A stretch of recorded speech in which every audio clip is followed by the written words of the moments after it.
Hello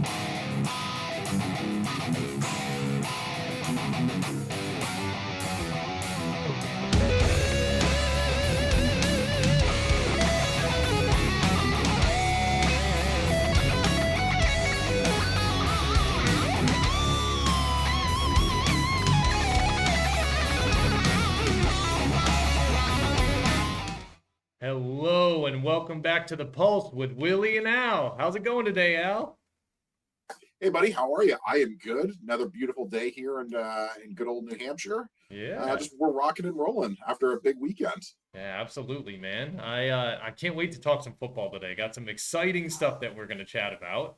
Yeah, and if you wait till the end of this episode, some sad stuff as well. We won't Oh, reveal anything, but it's not good. there's some Not there's some good. surprises in it, right? For sure. Sure is. All Sure right. is. Well, let's get going here. Welcome back, and this is our episode number 9. I can't believe it, one away from double digits for us. And this is our "Are You Smarter Than Brandon Staley" episode. So just to let you guys know, after the podcast, no resume needed, no interview. Just tell us why you deserve the job, and we're going to give it to you. Yeah. Yeah. No, really, no questions asked.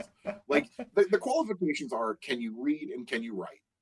And you know what? Honestly, you don't even need to do those. We'll still give you the job. And can you make very risky calls when it does not make sense to? Yeah. Okay. Yeah. All right. You're hired. Perfect. You know All what? right. You're hired. I think that's a wonderful segue into our first topic, which is the Los Angeles Chargers. So let's bring Brandon Staley up because he is right hot on the mind there. Going forward on 4th and 1 from your own 24-yard line. I know you absolutely love this guy. So tell me a little bit about it. What were your thoughts on that? I'll tell you what, Willie. It felt nice to be validated that last episode I said the Chargers are going to do weird Chargers things, and Brandon Staley is going to do something. You're like, what? Why is he doing this? And he did not disappoint. In fact, you know what? I'm gonna give him a gold star for it because honestly, like, what are you doing? Like, if this was any other offense that wasn't half as inept as the Vikings, like they would have scored a touchdown and this game would have been over and they would have lost yet another one. But luckily, it's Kirk Cousins who, when it matters, again, when it matters the most, Kirk Cousins does not show up. And those are the two things that I have been talking about since this show has started. A, the Chargers will do Chargers things. B, Kirk Cousins will not show up when you need him to. And I look like a genius today. Yeah. I look like a genius. I think you're speaking these things into existence and manifest destiny there in its realest form. So and I agree with you with what you're saying on it. In terms of Charger things, I keep hearing this word analytics, and it's very bothersome to me. And I'm sorry, Dad. Fuck the analytics. It's idiotic and it's foolish football. Now, just a quick preface on that. Afterwards, right? My father has this quote and saying, "Swearing is a crutch for conversational cripples," and he's absolutely right.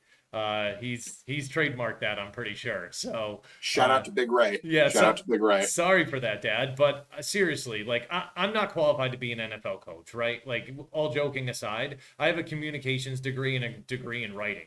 But like, I know that you should not go for it on your own 25 on 4th and 1. Doesn't matter. Like, it doesn't matter what you think and what the analytics say. That's just a bad way to play football. And yeah. Yeah, I was listening to I usually listen to Bill Simmons on Mondays, and he was talking about this, and the analytics said that there was, like, I think it was like an 88% chance success rate of it working going for it, but like an 88% chance they were still going to win the game if they went for it on 4th down, and it was like 82% if they had punted. And like, I, as somebody that loves numbers and stats, I'm all for the analytics, but sometimes, like, it's just like it's common sense. Like, just punt it. Like, I would rather give the Vikings a full field where Kirk Cousins has to move the ball. And if, you know what, if he can drive the length of the field and beat us, so be it. Like, I can live with that at the end of the day. But giving him like a 25-yard field, like, come on. Like, they got lucky that Kirk Cousins, like, couldn't do anything with that. So This is the other thing too, and I hate to bring him into it, uh, because the majority of the league does not like this guy, but he's probably the most respected coach in the NFL. If Bill Belichick goes for it on 4th and 1 from his own 25, you don't question it, right? Because he's got the track record of not only completing that, but he's got an established track record of being a Super Bowl winning coach. When you are the he did it coach, against the Colts a while ago. yeah, yeah. Yeah, When you are the coach that gets beat in the wild card game after you're winning what 27, 28 nothing, and they come back at your home stadium and you lose the game, like these are just jobs like it's like, oh yeah, don't let's not try, right? And let's see how risky we can be. Like you know what it reminds me of honestly? For me personally, like riding a bike and like everyone's ridden a bike before and you start to like rock to the side and it's like, oh, you catch yourself as you're about to fall and it's like, ooh, I made it, right? And you get that like chill down your spine. Brandon Staley drives this like drives the Chargers like they're a bike and he's constantly falling off. Like yeah, it for me it just is a very unsatisfying way to play football and I feel like you let your 16-year-old drive the Ferrari. That's what he is, right? Like it just no, it kills me with the toys that they have there and Keenan Allen, Justin Herbert. Like I know they just lost Mike Williams for the season with the ACL tear, but like the toys that they have there, even with Eckler coming back, it's just it I feel like he's not appreciative of that, right? Like no. they should be blowing teams out. It should not be, oh, we're winning games on the last drive, or we need our defense to come through and get this stop, right?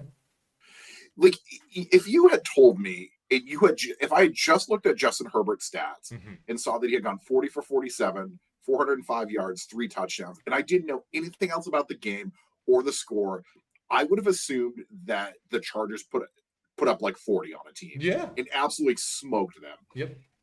And the fact that that wasn't the case is concerning in so many ways. Now, I know, like you said, they lost Mike Williams to a torn ACL, which this is your yearly Mike Williams injury. This is what he does. Yeah. Like, I It's mean, that's sad to really, it was see really sad too. to see. Yeah. Yeah. But it, just like, and I keep saying this, like, they're just wasting prime Justin Herbert performances Mm-hmm. over and over and over again. And they did this with Phil Rivers. Like, this is what the Chargers do. Like, new city, same results. Uh, Yeah, and you know, Philip Rivers wasn't the only guy. LaDainian Tomlinson was there. He was superb as a player too. And like yeah. you can't win a Super Bowl with guys like that. Like it's I don't know. But for me, it's just it's wild and stuff. The one thing I will say, their offensive line has been pass blocking better than they did in the first 2 weeks, right? Like only one sack given up this week. I think part of that is because Minnesota's defense isn't that great, but you know, I'm surprised. I'm not surprised. We had talked about it before that, you know, the Chargers weren't going to have to run the ball that much because they don't like to run the ball that much. But we thought that might be a way they could exploit Minnesota's defense because Minnesota couldn't stop water from running, right? But to go out and drop 400 yards through the air and I mean, it didn't seem like he was even trying hard to do it. Like it was quite impressive. You know, 85% of his passes he completed. That's just wild to me. It really is. Like the defense wasn't able to get pressure on him and stuff. But I guess my biggest concern about the Chargers going forward, other than Brandon Staley, is this defense. They have studs at every level on this defense, and they still are giving up 30 plus points again. Like, how? How are you doing that? Yeah, it's not like they're battling injuries either. Everybody on defense is healthy. Like Bosa's healthy, Mac's healthy, J.C. Jackson's healthy. Like everyone's healthy. They're just, and I don't know, maybe if it's like they need to change up what they're doing defensively, but like they're just getting torched. Like Khalil Mack on Sunday, like I knew that he played for the Chargers, but like he didn't do anything to remind me that he played for the Chargers. Like he was just another warm body out there, and that's not the Khalil Mack that we're used to seeing. Well, And same with Bosa. yeah, Like, these are again they're premier players in the league, and I think that's the bothersome thing to me is like okay, so if you look at the box score, it looks like they had a good game on defense, right? You know, they get 4 sacks on Cousins, 1 pick, 1 fumble recovered, like that. They looked at least on paper, like they played well. But when you see that they gave up 500 yards of offense, 5 full football fields of offense to Minnesota.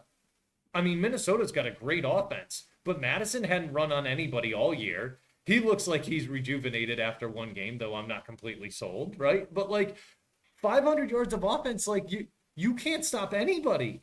You're not going to win in this league doing that. Yeah.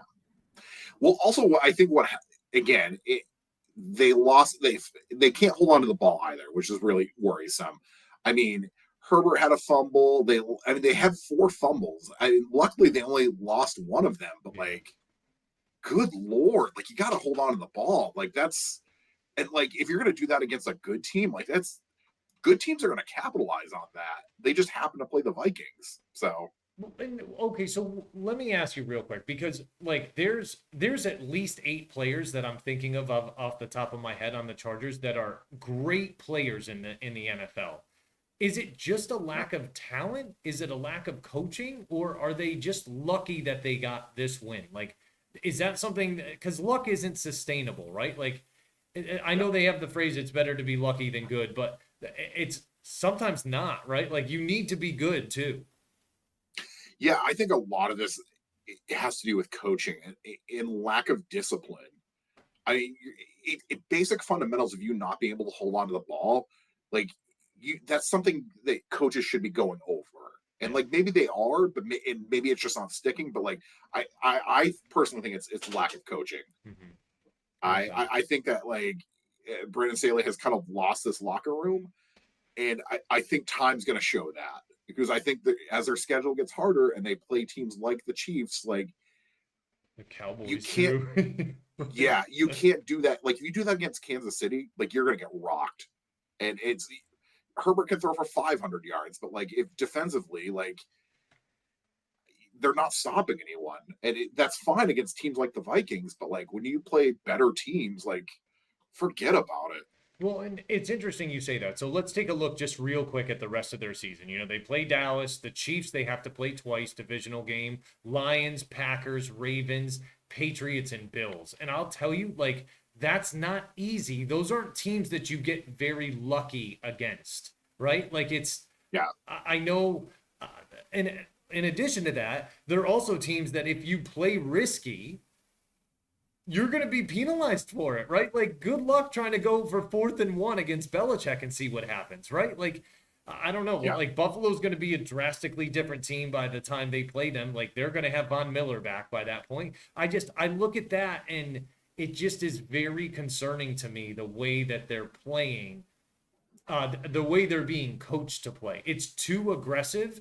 I don't even think Kellen Moore makes that call, right? Like, no, it just, man. no, because ultimately, to go back to the Staley 4th and 1 call, like sure, like Kellen Moore can draw up a play for that, but like Staley's the one that the buck stops with him as the head coach, and that means he was the one that had to make that call, Right. and he chose to, Yeah. and he chose to. And also, I want to just real quickly talk about the Vikings. Like it's a third straight game they've lost by less than 1 score. They were 11-0 last year in 1 score games. Like I feel like they're so close, but they're just missing it this year. And I think it's a matter of time before they start talking about are you going to trade Kirk Cousins and like just kind of rebuild with somebody else? Like, Yeah. There's a lot of good quarterbacks in this draft class coming in, so I could see them doing that and pairing like one of these young guys. And listen, like right now, they're in the sweepstakes for Caleb Williams. So, yeah, like, when your backup's Nick Mullins, like, yeah, whoo, that's it's a drop off. it's going to be tough. So, well, speaking of a team that actually does have good coaching and has been playing very well, Mike McDaniels and the Miami Dolphins. What did we just witness this weekend? I think actually Miami is still scoring touchdowns on the Broncos as we speak. I Mhm. can't be for certain, but I think that's still what's happening. So Well, there's I think Raheem Mostert just scored another touchdown. I think yeah, so. I think there's two certainties in life, right? The first is Yeah. Miami still scoring touchdowns on Denver. The second one is Jorge Soler's home run is still flying. It's still orbiting. So that's R.I.P. to that baseball. hey, listen, I had to drop that in there. I love Soler for that. So All right. So Miami just absolutely crazy, putting up college numbers, right? 70 points. We've never seen it in our time, at least. And it just, they're seriously that dang good, aren't they? Yeah, and the fact that they did it without Jalen Waddle, let's talk about that for real quick too. Like Jalen Waddle didn't play in that game, they still put up 70, and that's bananas. Yeah. That is absolute bananas. But I also too, Vance Joseph, like you got to go, man. I'm sorry. Yeah. Like, Well, I mean, you don't have to go home, but you can't stay here. Like, yeah. So this is a difficult Jesus. piece, right? So they bring Sean Payton in. He's obviously like the premier coaching hire in the offseason, right? Like big deal about him coming in there and stuff. When he was in, and I mean, this guy was a 15-year NFL head coach. When he was in New Orleans, he wasn't known for being a defensive minded coach there, right? Like he brought the offense. Rob Ryan was on defense. He had, I Yeah. think Greg Williams was there running the targeting program, right? Like they had like the bounty program there. They had like this guy's never been a defensive guy, but Vance Joseph has been a coordinator in this league for many years, and he was also the coach of the Broncos for a bit. And this guy is all his job is just defense. What happened? It was an embarrassment. It really was an Yeah. embarrassment. I couldn't believe what I was watching. Well, what, also too, I think this was a bit of a revenge game for Mike McDaniel because and I'm sure everyone has heard this since, but when the Broncos had an opening last year, Mike McDaniel, ball boy for Denver, that's his first. That's where he grew up. Like that's his home. He was a hot commodity as a coordinator for the 49ers, and he doesn't get the job with Denver, and they go with Nathaniel Hackett, and he gets the Miami job, and like there had to have been this was a revenge game for him, and it felt real good for him. Yeah. Had to have, Well, had and to have. yeah, it definitely did. I mean, you just look at their offense, right? 376 yards passing, 350 on the ground, 10 touchdowns. 10. Yeah. I just, Tyreek started it off, and I thought for sure as soon as he scored at the beginning, I'm like, this guy's gonna go off for 200 yards today. Like it's, They only punted once, yeah, which is incredible. I mean, it's just again, we had talked about it the other day, but like Denver's been able to hang its hat on its defense since Manning was there, right? Like it was just that's what they were known for. And like now you've got Russell Wilson actually playing well on offense, and they didn't lose because of him. They didn't. I mean, they were still in the game at the beginning, but the defense just kept giving up touchdowns. You're not going to win in this league doing that. Well, also too, if you're Vance Joseph and you're the defensive coordinator for the Broncos, and you know that Jalen Waddle is out, why aren't we double covering Tyreek Hill? Why? Why aren't we doing this? Like, Listen, let's shut down the show. Let's shut it down. That is the question for the year. Any team, we need to make sure that gets brought up every single week because that you are absolutely right. This guy is the most dangerous player in the NFL. The most dangerous. And we yeah. don't double cover him. No one double covers this guy. What?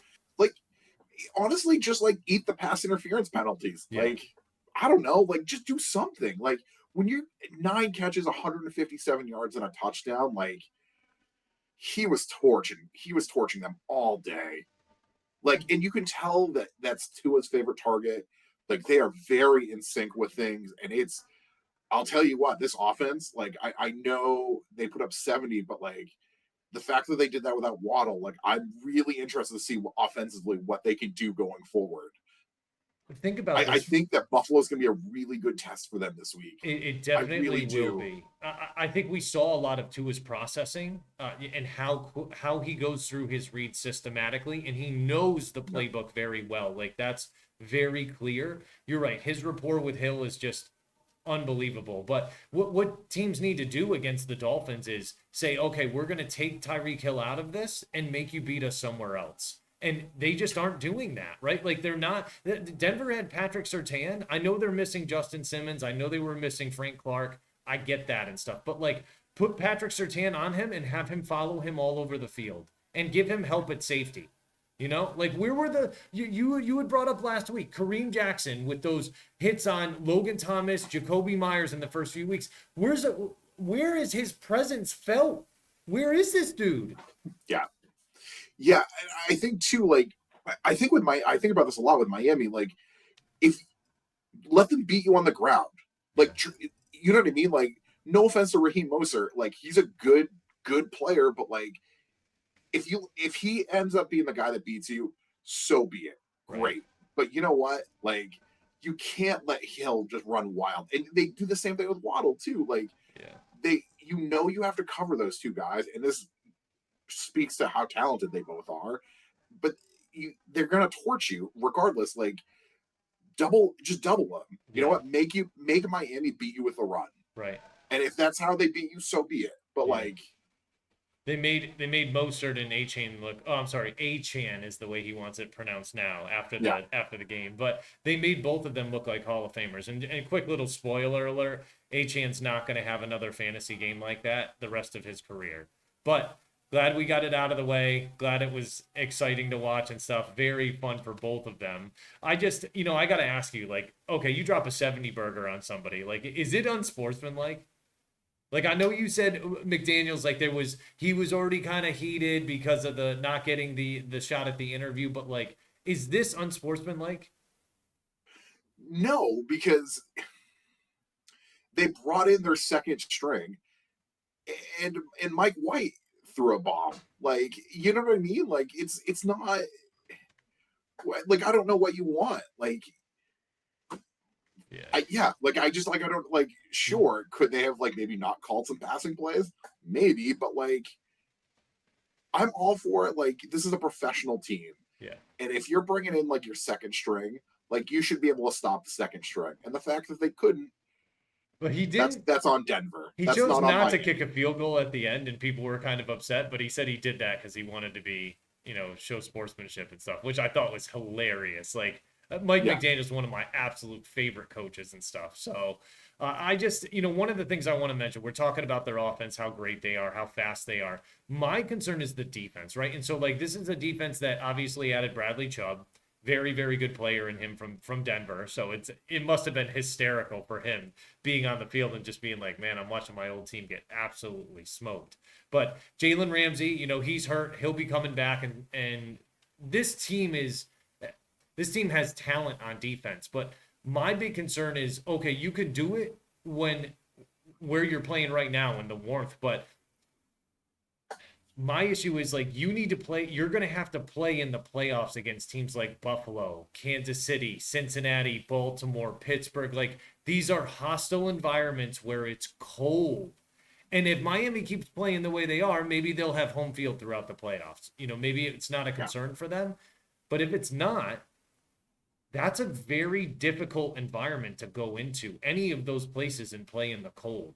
So, how do you see this defense holding up and are they able to actually do that? Well, I think what was telling about this game was that Miami only had one sack. Like, Russell Wilson's a guy you can get to, Yeah. and the fact that they only got one sack was kind of concerning. And it might not matter defensively if they're playing all these games in Miami in January. Like, it might not matter weather-wise, but something tells me like they're gonna have to play a cold weather game at some point, or even they're gonna have to face Buffalo at some point in cold weather. Like, in last year, they went to Buffalo, and it was a game that everybody thought like Miami had a lot of momentum going into that game, and then they got waxed. They Yeah. got absolutely waxed, and they're just not a cold weather team. And I don't know how you prepare for that. Like, you can't. Like, so I'm really curious to see how that works. And honestly, until they show me something, like, I wouldn't trust them in a cold weather game. I just don't. Like, Mhm. and also, like, and I know I said before that this is a big test for them this week, but that this week everybody's just going to be blowing smoke up Miami's butt. Yeah. That they are, and I'm curious to see how they react to that. How they Like, handle it. Yeah. are they gonna believe their own hype and read everything and be like, oh, we got this week, or are they gonna be hungry and be like, hey, this is a division game, and if we can beat Buffalo, that gives us an already 2-game lead in the division. Right. Yeah, I think you bring up some good points with that. Like, are they able to handle the hype, the pressure, all that comes with it, and see what they can do to kind of shoulder that load going forward. Uh, Yeah. all right, so moving on, a team that doesn't clearly know how to be able to handle pressure. Let's talk about the Cowboys real quick. Sorry, John. Whew. Yeah. Just and just looking at things, I mean, it really was a bad week for the Cowboys, and I'm not just talking about the Cardinals, right? Like losing Trayvon Diggs, it's really tough. But what do you see from this team, let alone this defense after losing Diggs? I I knew that their defense was going to be impacted. I didn't know to what level until I watched that game Sunday. And I think the thing that was really worrisome for me is, and this is no disrespect for the to the Cardinals, but how do you let a team like the Cardinals run for 222 yards on you? Like, how does that happen? Like, Yeah. no offense to James Conner, solid running back, but like, he shouldn't be the guy that scares you. Like, it's just absolutely maddening. And also, no turnover. They didn't get a single turnover. And sure, losing Diggs is like part of that, but like Parsons had what was kind of a quiet game to his standards. Like he wasn't really there disrupting anything. He had And one sack, but we expect more of him, right? Like we really do for like a Hall of Famer of his caliber. Like we definitely expect him to be a lot more in it. absolutely, and I know like the first couple of weeks he was all over the field making play after play after play, and maybe that's not sustainable, but like he just didn't really have a Right. presence against the Cardinals. And honestly, and you and I talked about this before we started recording, and it's kind of the same thing. Like if I looked and you told me that Dallas ran for 185 yards and knew nothing about the score other than that they played the Cardinals, I would have assumed they won by 20, Yeah. and that's not the case. And that leads me to Dak. Today was Sunday was a day where he needed to make plays, and he didn't. And to me, he's a lot like Kirk Cousins, where it's like, sure, he'll put up some great regular season stats, but like when push comes to shove, and you have to drive the length of the field, I'm not so sure that he can do that. I just assume that he won't most of the time. And some of that falls on Mike McCarthy and the awful play calling that he has week in and week out. But also like Dak just hasn't shown me anything in the playoffs that leads me to believe that like, hey, he can do this. I know they won a game against Tampa, but like that was old Tom Brady and a team that was just kind of reeling. So I don't know.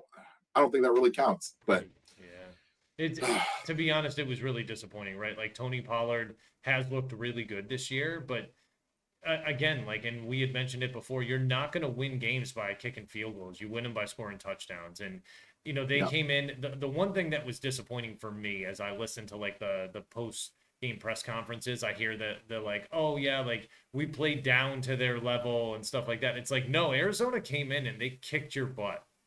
Like they kicked your butt. It was not even close. Like they were the better team. They were more physical. They wanted it more. And I know we had discussed before, Dobbs looked like the better quarterback on the field. How is that? How is that even possible? He wasn't even yeah. on this team at the beginning of the year. Like it just I don't know. It's sad because and I hope Dallas gets it figured out. Maybe now, and this is a team we talk about handling pressure with Miami, right? This is a team clearly that does not do well with pressure. Maybe we'll see a different team come out after this. Now that there really is not pressure on them, right? Like there still is because of Jerry Jones. He just can't keep his mouth shut sometimes. Like he just always has to try to predict Super Bowls every season. And I mean, this guy is you've got weathermen that are more right than him. It just Yeah. hopefully now they can refocus, recalibrate, and figure out a way to be able to win games. I think Trayvon Diggs is going to be a very big loss for them that I don't know if they can recover from that. I just don't. And Dallas's schedule too doesn't get easier. Like I know they're playing New England this week, but like Yeah. New England defensively, say which is really good. Yeah. They can't score any points, which that is what that is. But like defensively, they're very good. Like, and that's going to be a really another tough matchup for them. And then they have the 49ers after that. Like, there's a world where they're 2-3 after that, and things aren't looking good, and I Yeah. think that the heat's going to be really felt. And that's the thing. If they start out 2-3, I can almost guarantee Philly's not going to be, you know, doing the same thing on their end. Philly looks very good. They're one of the only undefeated teams left in the league right now. But talk about the lead they're going to have on that division. Oh, Yeah, it's going to be difficult for Dallas to be a wild card team at that point. yeah, yeah, for sure. But also, speaking of quarterbacks that were bad, we got to talk about Justin Fields for a minute. Good Yeah. lord, good lord.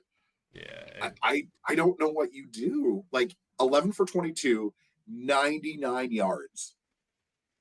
99 yards. Yeah. Like he blames the coaching, but like you can't put it all on the coaching. Like you've got to be able to make some plays out there, and he's not.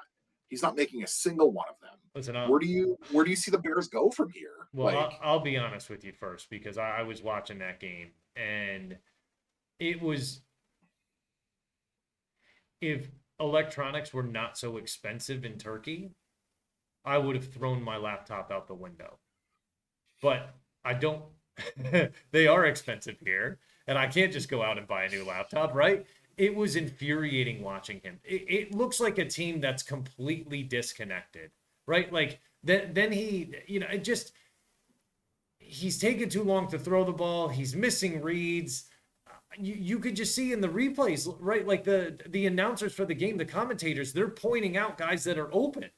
And granted, they Yeah, can see it, right? Like they're up in a booth, they get the instant replays, all of that stuff. They can kind of see that stuff. But like this guy just is not processing at all. And this is after he came out last week and said, "Oh yeah, I just need to stop being so robotic," which I will say, I think people were too hard on him. I think he was kind of breadcrumbed questions about giving that answer with coaching. Like they just kept sure. asking him questions until he said, I don't know, maybe it's coaching.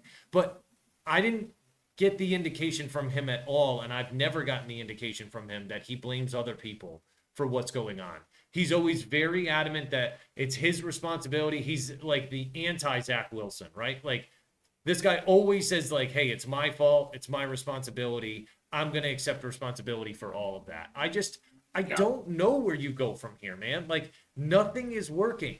And he was concussed too, like visibly yeah, concussed on the field. And they're just like, yeah, let's send him right back out. Like, I think the Bears are in Caleb Williams mode. And all the tweets I'm seeing about it is Caleb Williams is going to keep going to school at USC for double graduate degrees, a doctorate degree, and I could see 15 years from now the Bears start 0-10 and they want him again, and he's like, no, I'm going to pursue a double doctorate. Like it just like this guy does not want to play for this team at all. and and I don't think that Caleb Williams helps them. They need so much help at so many positions. Mm-hmm. I don't think that. Sure, it's nice having a quarterback like that, but like Bears coaching has shown me they can't develop quarterbacks. Yeah. They can't. Like, and also as an organization, like they're just in a weird place. Like I don't know if you saw the thing this past week about like the Bears coordinator whose house got raided by the FBI. Yeah, that's It, did you hear the this is the weird part? Do you know who one of the FBI agents was? who? Peanut Tillman, who used to play for the Bears. Oh my god. Like That is you can't make crazy. that up. No. That's like a wild story. And I honestly don't know how you fix something like that, right? Like it's just a bad storyline. The Bears seem like a total dumpster fire.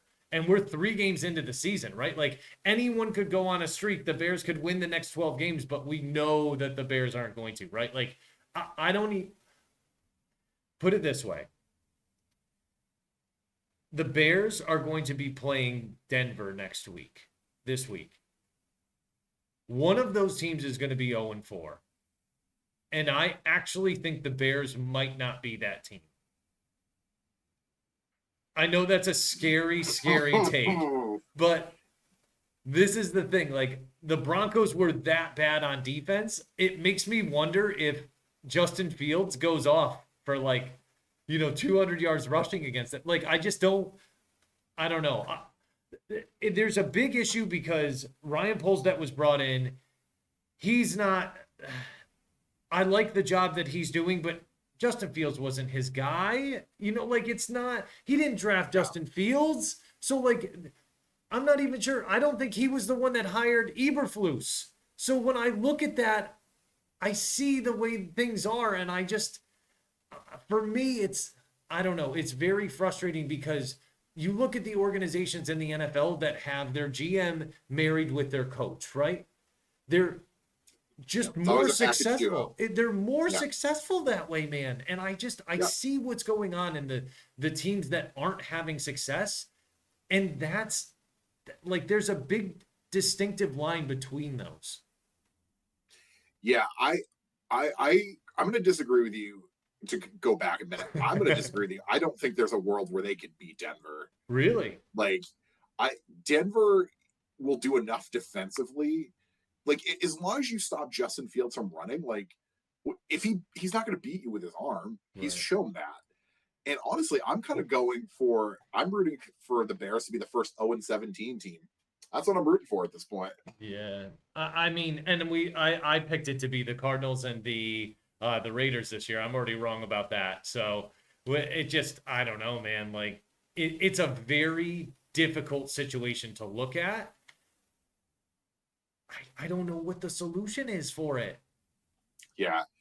They're just the Bears as an organization just needs to hit the reboot button on everything. Like, and I think there's a world if the Bears get the number one pick, you watch, Caleb Williams won't come out. Yeah, He'll stay another year. that's what I'm saying. And I And don't like blame him. you've I don't got blame him. talent on this team too, but people say like, and I've seen that happen in the NFL before, where people are like, "Oh yeah, like we'll just draft the top quarterback and he'll come in and he'll fix everything." It's like, no, he's gonna get killed too. He's gonna Yeah. get killed too. How brilliant does it look now that Eli Manning forced his way out of Los Angeles, right? He ended up Yeah. with two Super Bowls with the Giants, who were a much better run team at the time, right? Like you're, I could see a world where Caleb Williams does that. Yeah.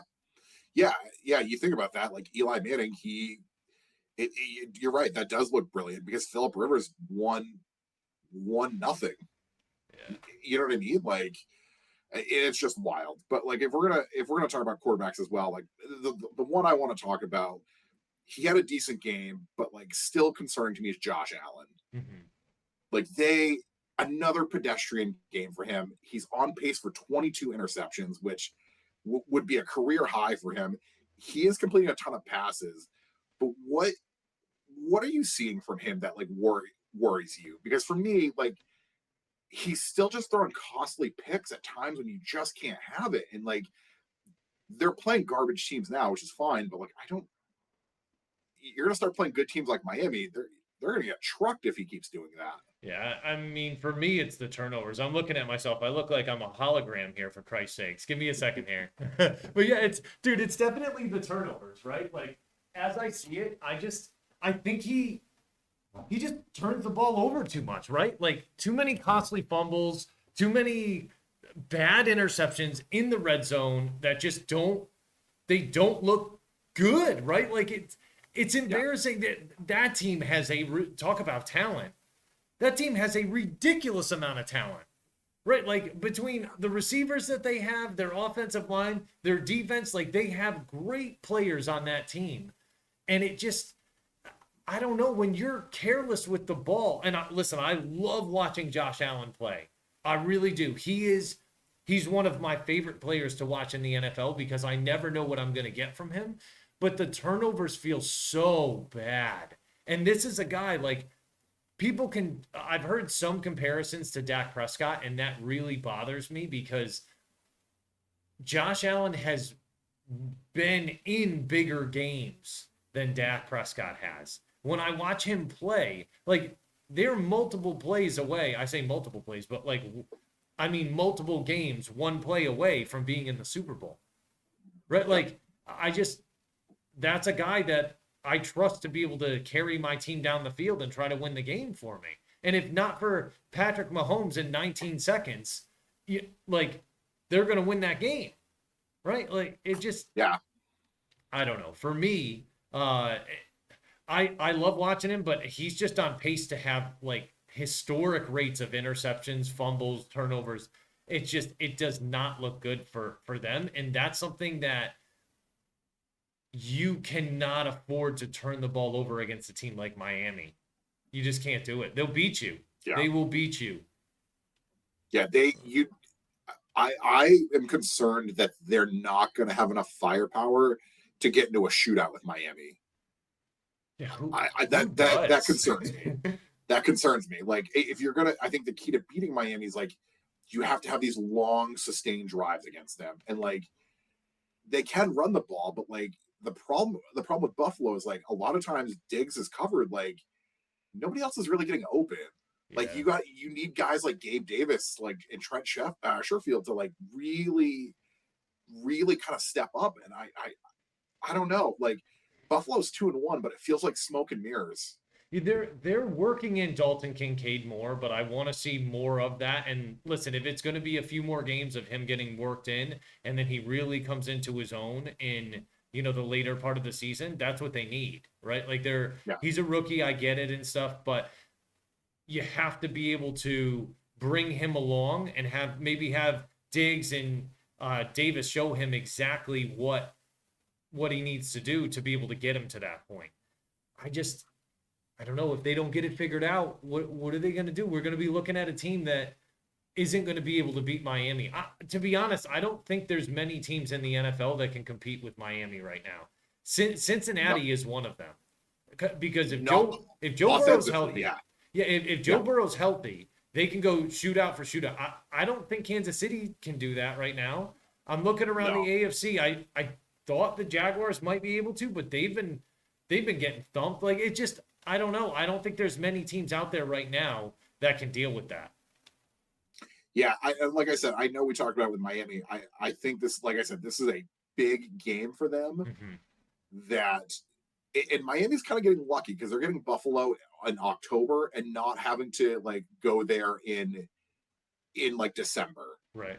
So I'm just really curious to see, and I think, and we'll talk about it. We'll talk about it on Friday's episode when we cover this game. But like, I think Miami's going to win this game, and I'm going to say a thing. I don't think it's going to be close. Ooh. So Okay. yeah, I mean, we're gonna see. We'll definitely get into that tomorrow. Let's make sure before we before we check out for the night, right? We got to talk about the Thursday night football game. So, yeah, which is an interesting one as well. So you got Detroit at Green Bay. Detroit's getting 1.5 over unders 45 on it. They just came off an absolute beating up of Atlanta, right? Like it just that had to feel like a good win because not only did they beat up Atlanta, but they kept Bijan Robinson in check, right? 33 yards. Atlanta only had 44 yards on the ground. I look at that. I don't think it has that big of an impact on Green Bay because I don't think they run the ball particularly well and haven't so far this season. But for them to be able to do that against an Atlanta team that, like if Brandon Staley's going to go for it on fourth down, Arthur Smith's going to run it on fourth down, right? Like yeah, I look at it. He's going to run for 4 downs straight, right? They're not throwing the ball. So I know you have a bit of a disclaimer. Something I don't know. Maybe we can run a banner or something. But you tell me. Well, what's going on with?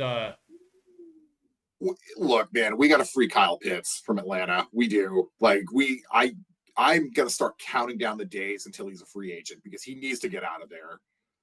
Golly, like it's just so a guy that's that talented just needs a. I just want him to have a real quarterback that he can catch passes from. That's all I'm asking for. He hasn't had it. He's had Mariota and Desmond Ritter. Yeah, it's.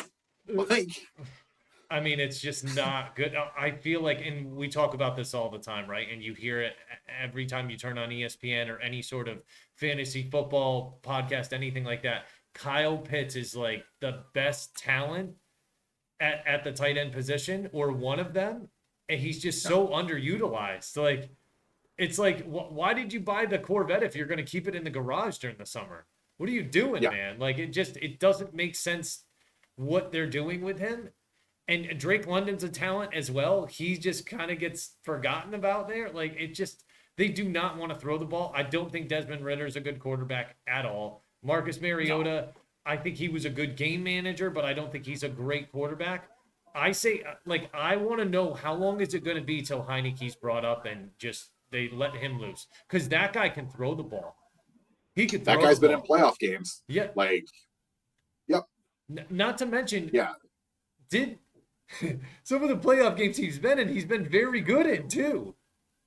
He hung around with Tom Brady and that Tampa playoff game a couple Yeah. of years ago, like Yeah. more I than they remember should that. have. Like, yeah, Absolutely. And yeah, I don't know. He's a guy that I see that team really rallying around a lot. yeah. I don't know. It just for me, it's really disappointing to see that. But back on Detroit and stuff. I think the story was their defense, right? Like they've just been playing very, very well. Uh, had one of the better defenses in the league to start the first three games. You look at what they did in Kansas City. You're seeing this game as well. 7 sacks on Ritter. Like he was just hit all over the place like a ping pong Yeah. ball. Like I don't know. As I see that, I think that's really good. So they're playing good defense. They're running the ball well with Jameer Gibbs. He looks like he can actually handle at least a full load or pretty close to it in Montgomery's absence. He seemed to be very, very good, just short of 5 yards a carry. Yeah, no, I agree. He had 17 carries, 80 yards. Like he looked decent for them. Mm-hmm. Like he did just enough and he kept the defense, he kept Atlanta honest on defense. Like because he has that game breaking speed. Like they had to be concerned anytime he was on the field. Right. Uh, but what I think worries me with Detroit is like Goff.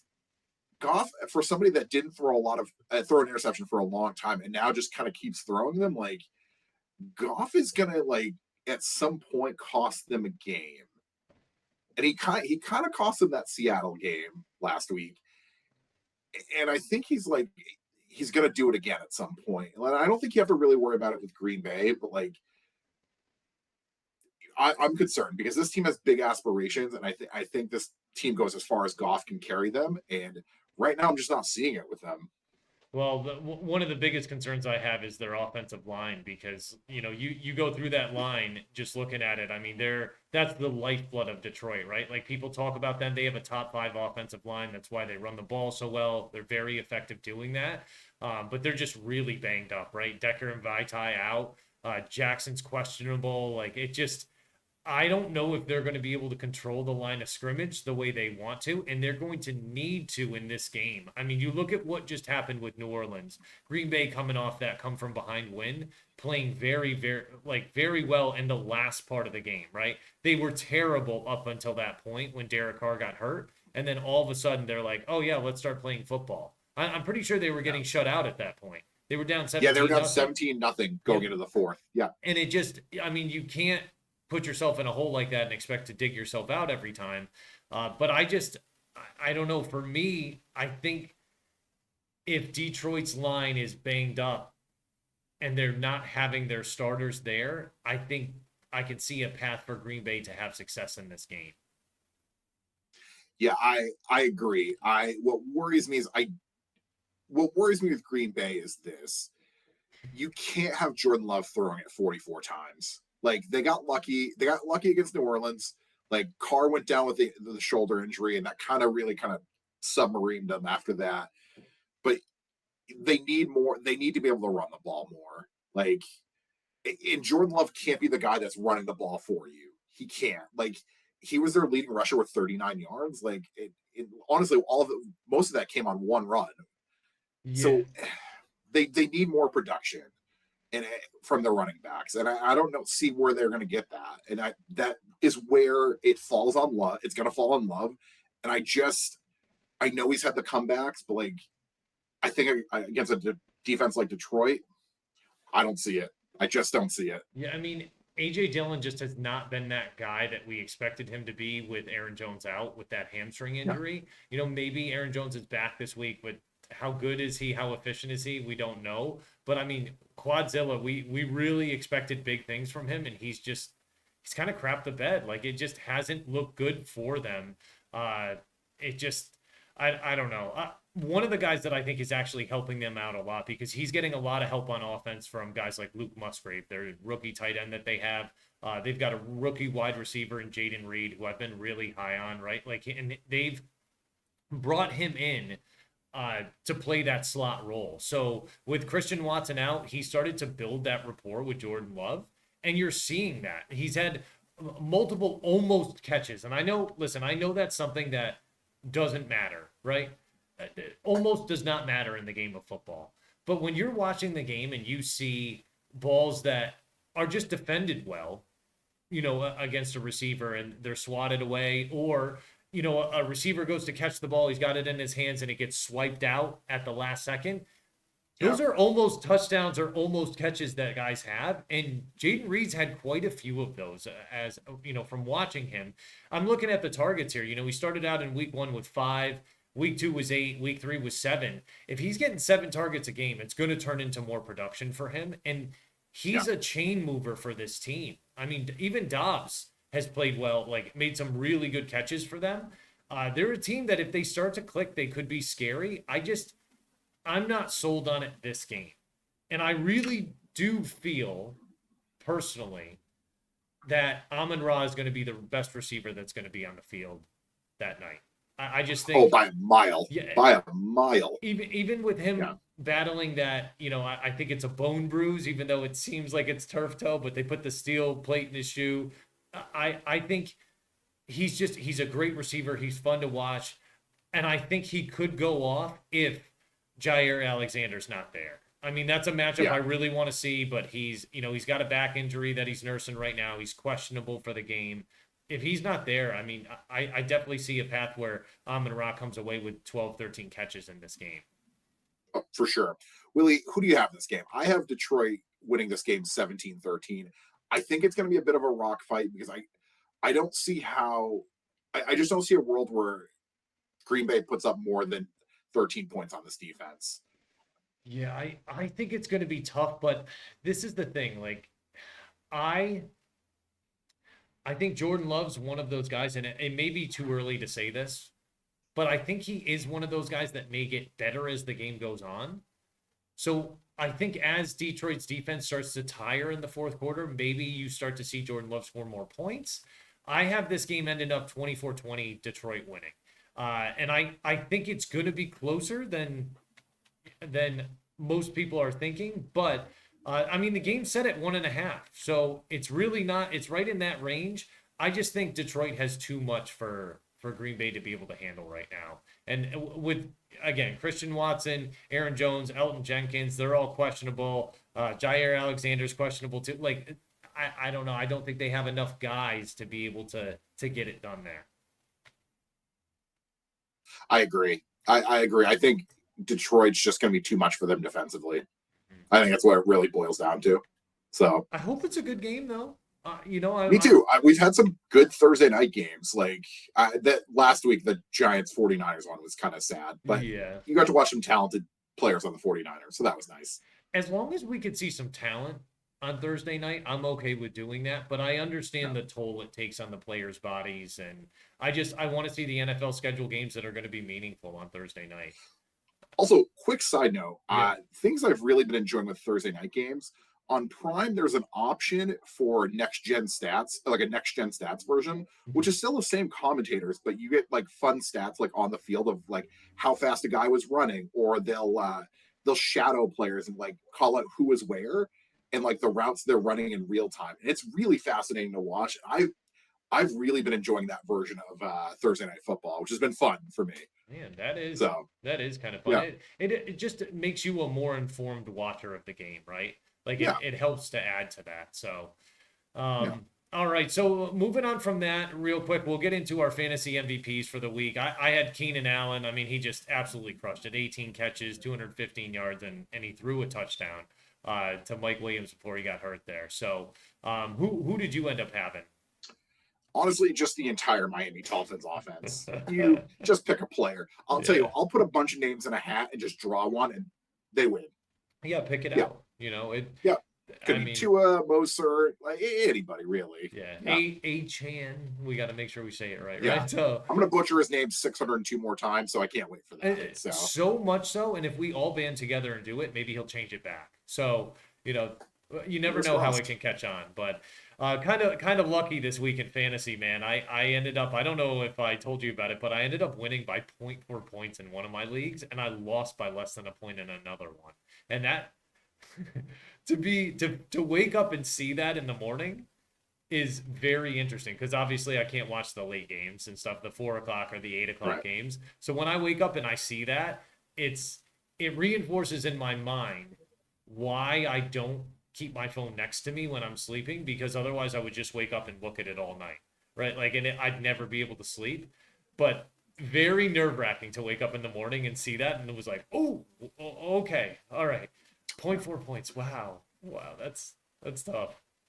I will tell you this, and this is the sad part of the episode we're going to get to. I did not fare as well in our guillotine league, and it's time for Yeah. me to go. Oh It's man. I am the one that got eliminated this week, kids. Listen, I was devastated too because, and we had mentioned this before, but I have a feeling like sometimes I create bad luck, right? So I'll like turn on the Braves game or I'll watch the game cast on my phone and then they start losing, right? Like they're up by like 4 or 5 runs and all of a sudden like I turn on and I start watching and the pitcher gives up like a 3 run homer and then they end up tying it up or something. It just I feel like I'm kind of bad luck in that sense. So I knew that you had Devonta Smith still going and I wanted to say to you so badly, like, oh, if he just gets like a touchdown tonight and like does this, I think like you'll have a good shot to be able to beat our other buddy in the league. But I didn't say that because I thought I would curse it, and really like that's what it was, right? Like he ended up not getting enough points to be able to get that, right?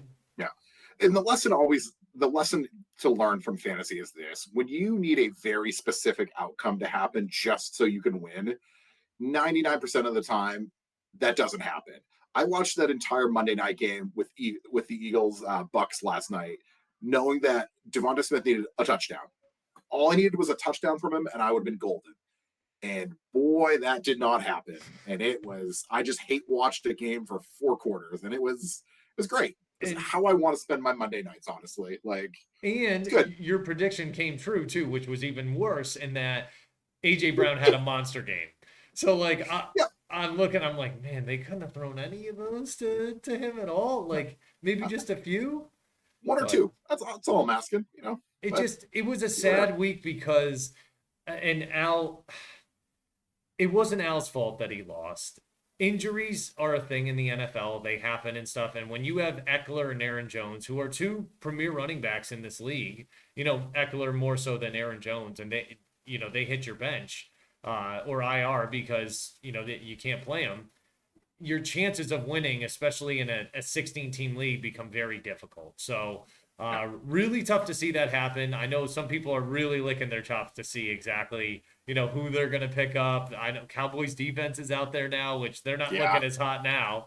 But, there's definitely some cheddar within there. TJ Hawkinson's in there too. There's definitely some good talent within there that I know people are going to want to get their hands on. But just, on a personal note, loved having you in the league. Like, I hope you stick around to kind of see who gets chopped next, and I'll make sure I keep you updated on that. But I really, really liked having you in there, and I hope next year we can get more people in. Maybe someone watching the show that wants to join because it is really a very fun way to play fantasy football. Very different yeah. from the rest of them. So, I will say this: it will be nice for the rest of the season to watch football stress free, minus the Patriots. Okay, minus that. yep.